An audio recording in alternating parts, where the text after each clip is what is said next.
Learn about another voice and culture of Taiwan with We Love Hakka. 现在就让我们一起加入客家风情，大家来讲客家吧。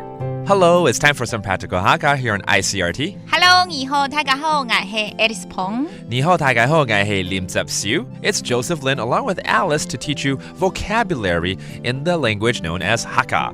那我们今天呢教一个也是比较平常的一定会碰到的一个食物好了。每天都要吃吗？每天都要吃的东西，然后好像没有太去教这个东西耶，好奇怪，应该要，因为在台湾来讲的话，饭是主要的食物啊。哦，对，对不对？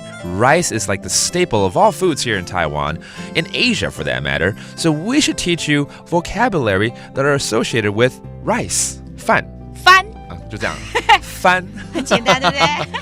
这不是四声就变轻声的感觉，就对了。饭 Okay, that's how you say rice in Hakka. 那海陆腔就比较不一样，有不一样了，叫 pon。这差多了哈。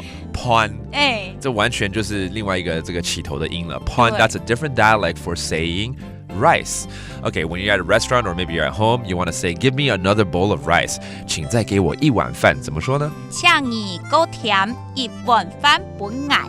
请你给我添一碗饭本来这样子。Okay, that's how you say, "Please give me another bowl of rice." 不过我跟你讲，我很少会讲这句话，这半年来都在减肥，一碗饭就好了，不要再一碗。真的。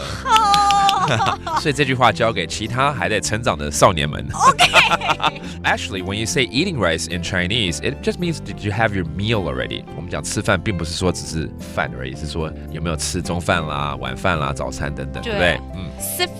吃饭 that means eating rice or eating a meal more specifically. Then there's all sorts of different types of rice, okay? 在这边呢，我们可以吃不一样的饭啊，有白饭，那也有炒饭。对啊，炒饭好吃比较多料。Fried rice, how do you say that? 炒饭。再来还有稀饭，对不对？对。There's also congee that's very popular here in this area. 稀饭怎么说呢？粥 that's congee or 稀饭。对不错。粥啊。对，有时候宵夜啦，或早上吃粥啊，吃稀饭啊，好吃。对，天气冷了，吃稀饭也很棒。Let's go ahead and review these terms, all right? All about rice. It's 饭 rice.